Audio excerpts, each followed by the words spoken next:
Hey guys, welcome back to the channel.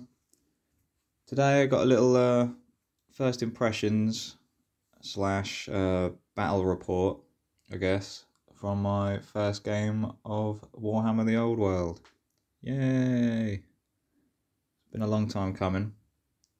Finally found a local opponent who was willing to bear with me and kind of have a teaching game. And it went really well. My opponent was really cool, really patient with me, really knowledgeable, knew all the rules, pretty much off by heart. We did have to FAQ a few things, but for the most part, it was brilliant. Yeah, and he didn't bring a super killy list to just wipe me off the table, because in the past, when I've tried to play some of, it was 40k 9th edition, my opponents were basically just knobheads who just brought tournament lists to a game when I didn't know any of the rules, and it was just not a fun experience. But this, on the other hand, no, he was cool. Yeah, like I say, very patient and helped me a great deal. So kudos to him. And he's actually, we're having another game. He offered to give me another game this Wednesday coming. So, because he said it's a good idea, and I agree with him, to get as many games in a short space of time as possible, so it's fresh in your mind, so I can really hammer the rules into my brain, which is rubbish at the best of times. So yeah, where to start really? I guess I'll just talk about the overall, my feeling of the rules and the game in general. Just have a sip of my coffee.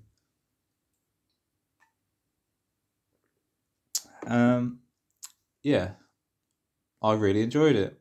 I find the rules are quite complicated in some instances, can be very complicated, but most of the time, I mean, once you know your army, it will be easier to reel off, your weapon skills and your toughnesses, and work out the dice rolls you need.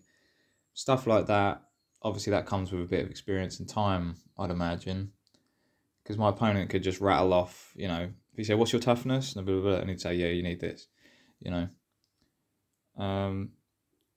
So for me, that will come with time, I think. But the only things that I think I get a bit unstuck with is fleeing and manoeuvring is going to take a bit of getting used to, because there's certain instances where, like, it says you have to move back, like say you fall back in good order, but you can't because there's a unit behind. Like, we interpret it as you go as far as you can, and then if there's a unit in the way, you basically teleport to the other side of the unit, and things like that, little nuances like that, which are going to take a little while to get used to. Overall, I mean, I don't find it that complicated, and obviously I've been studying the rules and the Goblin army rules and stuff, so it's not like I was going into a completely newbie. So yeah, I'm really impressed with the rules. And people, as far as people saying that, the barrier for entry is way too high because the rules are really complicated, I mean, not really. I mean, every gaming system has its nuance and its little quirky bits that are quite hard to grasp, but I mean, I didn't find it that bad. Coming into it, I've never been played any game except Oathmark and 40k before. Didn't find it that bad, to be honest. Obviously, I think after a few games, I'll be able to really crack on with it and be fine. So yeah, that's my opinion on the rules in general. Now to the way the game went for me. My army list is not that optimal. I basically I paint what I collect and paint what I like the models of. So that's why I'm mainly going for a lot of Kev Adams kind of Night Goblins, and then some older stuff, and then some newer stuff like my other Goblin regiment. My unit, sorry, not regiment. My other Goblin unit is the actual Gloomspite Gits, the new stuff, because they're the same height as the Kev Adams ones, so it looks good. So my overall army was not at all, you know, it was never meant to dominate the battlefield, and it didn't, but it did fairly well considering. As you can see from the pics behind, my opponent had Bretonnian, but not like a super killy list. I mean, he had some very killy knights in there, I'll tell you that. But actually, not as scary as I initially thought. His Duke was, on the other hand. It killed my chariot basically straight away, and then rolled into my giant and killed that straight after. My giant did nothing in return. He was useless. And then, although I think he already had a few wounds chipped off him as well by the archers on the right-hand side. What else did he do? Oh yeah, I think he also ended up finishing off my trolls.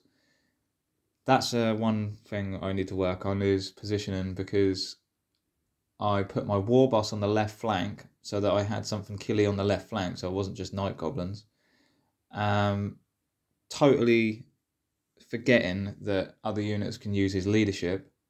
So my trolls on leadership 4 were stupid the whole game.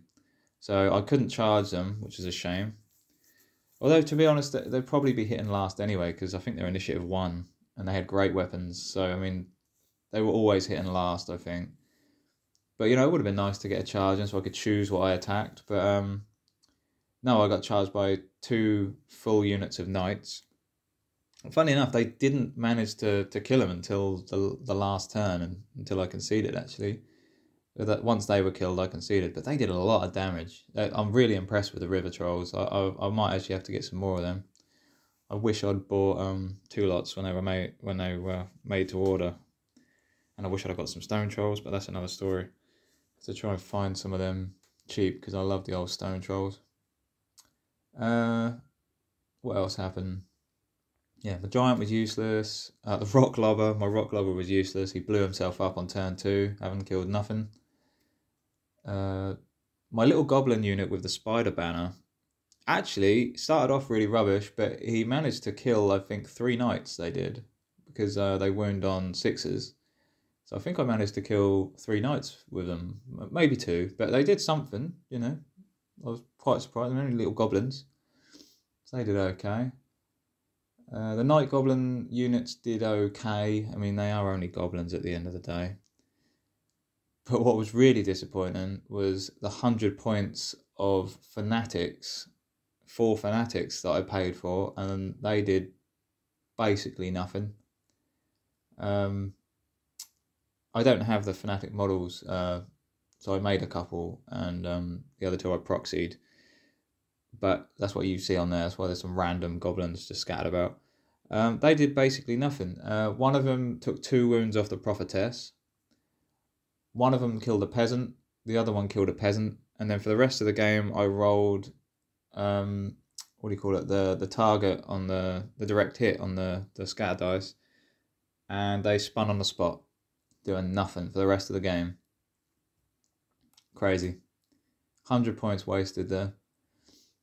And so that was a big disappointment.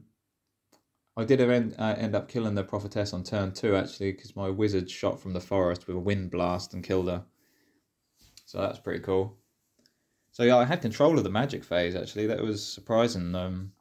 All of my spells got off. I had Elementalism, so I had Plague of Rust going off, Earthen Ramparts. I used Wind Blast only once, because there was never a good thingy for it situation. Itchy Nuisance, which I forgot about on the first 2 turns, so I did end up using that later on in the game, which was pretty cool. Yeah, and apart from that, on my Warboss, I took him up the left flank to sort of secure that, thinking that he'll just demolish everything in his path, and he did basically sod all. He came up against the Knights Errant, and he couldn't beat a single one. I think eventually, by the end of the game, he had killed 1, or no, he'd killed 2, I think. They hadn't chipped any wounds off him, but because they outnumbered him, he kept losing the battle. What do you call it? The combat res, and yeah, he just eventually just fleed and teleported to the other side of a Night Goblin unit, and he was out. So yeah, my impressions of my own army were not very good, but I will be changing things up. In fact, I already have changed things up. I feel like I need to use another unit of trolls, which I already have, so I can bring them. Probably won't bring the rock lobber. And now I have 2 Kev Adams fanatics. I will continue using them because they're cool, and hopefully they'll do better in the next game. Oh, and my Warboss will be equipped without the giant blade. It has no armour piercing, and that's why I couldn't kill any of them bloody knights. He was useless. So I'll give him the bite and blade next time, just so he's got some sort of armour piercing, even if it's very minute. So yeah, that was a really fun game. My opponent was great, and I can't wait to do it again. If anyone has any tips regarding my army, let me know, because obviously I am new and I don't know if I've made some mistakes. I like the spider banner on my archers because it gives me, they can do something, because goblin archers are obviously terrible, and it's a small unit, so I thought for the time being, you know, just a little small 10-man unit, it's just something, isn't it? Just to pepper a few of the enemy with. But without those wounded on 6s, I don't think they'd have done anything in the game, actually. They relied on that. Yeah, so if you like my content, want to see more, you know, like and subscribe, leave some comments with your opinions and tips and whatever, anything you like. Yeah, so take care now. Bye bye.